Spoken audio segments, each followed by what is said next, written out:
You know, we always hear that the American president is the most powerful person in the world. But have you ever stopped to ask, how did the office even get all that power? Because if you look at the original blueprint, it's not really all there. The real story is how president after president, faced with crisis after crisis, basically redefined the job. So let's trace how that all happened.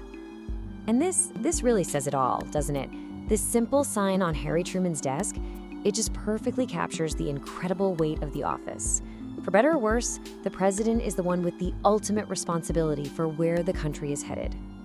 To really understand where all that power comes from, we have to go way back, all the way to the beginning, to a man who basically had to invent the presidency from thin air.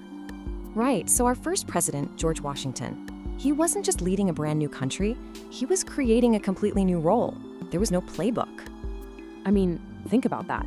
Those are his own words. Every single decision he made, every little action he took, he knew it was setting a precedent for every president who would come after him. He was literally creating the job with every step he took. We have this image of him as this kind of, stoic marble statue. But the real guy was way more human. Yeah, he was a big, imposing figure, for sure. But he also had these awful dental problems. We're talking dentures made from this kind of gruesome mix of ivory, lead, and even teeth from animals and other people. Definitely not wood, by the way. So pretty early on, a major test comes up that would force Washington to figure out the actual limits of his own power. The whole debate was about creating a national bank, which, the Constitution never explicitly says anything about. And this is where things get really interesting. Washington sides with Hamilton, and by doing that, he basically establishes this idea of implied powers. They used the necessary and proper clause in the Constitution to argue that the president could do what was essential for the nation, not just what was explicitly written down. This single decision right here set the stage for a much more powerful federal government. And the presidents who followed just kept building on that foundation.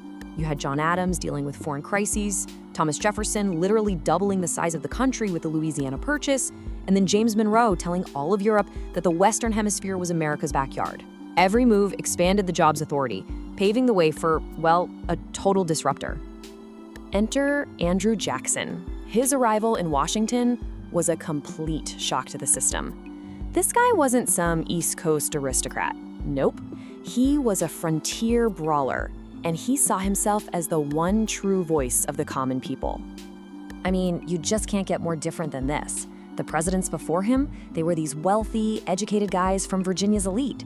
Jackson, he was an orphan from the frontier, a duelist so tough, he literally carried his opponent's bullet in his chest for most of his life. He completely shattered the idea of who was supposed to be president. So, Jackson had this one big target in his sights, the national bank.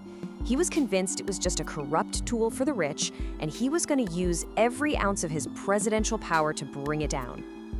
And he did it. He vetoed the bank's charter, and then claimed his election victory was a direct order from the people to do it, basically overriding Congress. You can imagine, his opponents were just horrified. They called him a tyrant, a would-be king, a Caesar, for grabbing so much executive power. After Jackson, the country just starts to unravel over the issue of slavery. You have these flimsy compromises in 1820 and 1850 that just kick the can down the road. Then the Supreme Court's Dred Scott decision in 57 basically pours gasoline on the fire. And when Abraham Lincoln gets elected in 1860, that was it. The breaking point was here.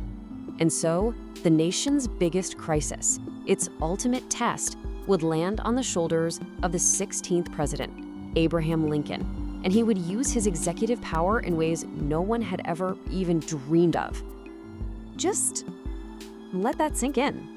This was the reality for Lincoln. By the time he even took the oath of office, states were already leaving. The very existence of the United States was hanging by a thread, and that called for some serious, drastic action. Okay, so to really get how huge Lincoln's next move was, we need to talk about this one thing, habeas corpus. It's a cornerstone of American freedom. It's the right that says the government can't just grab you and throw you in jail forever without charging you or giving you a trial. It's fundamental.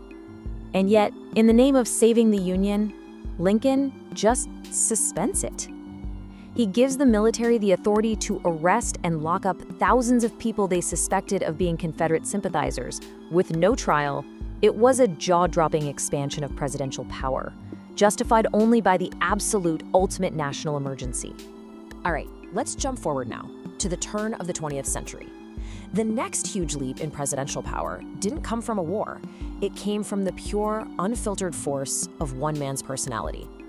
For Teddy Roosevelt, being president wasn't some boring administrative job. Oh no, it was a platform. It was a bully pulpit, as he called it, a fantastic stage where he could sell his agenda directly to the American people and drive real national change.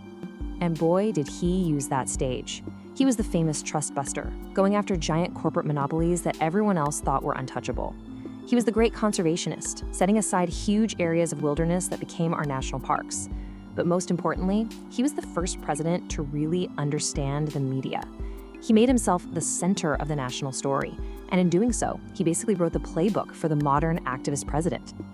So, as we've seen, this story of presidential power, it's not a straight line up. It's really more like a pendulum, swinging back and forth between a super powerful executive and a much more limited one. And this historian, Arthur Schlesinger, he just nailed it with this quote. It perfectly captures that constant tension. How much power is too much? And when is it not enough? It's the central question. So when you look back, from Washington setting precedents, to Lincoln's drastic wartime measures, to Teddy Roosevelt's activism, you see this pattern, right? The power of the office grows to meet the moment. But every single time it grows, it sparks this deep fear of an imperial president, an executive branch that's just gotten way too strong. And that, of course, leaves us with the big question for today. In our own time, with all of our own complex challenges, where should that pendulum be? What kind of president and what kind of presidential power does the world now demand?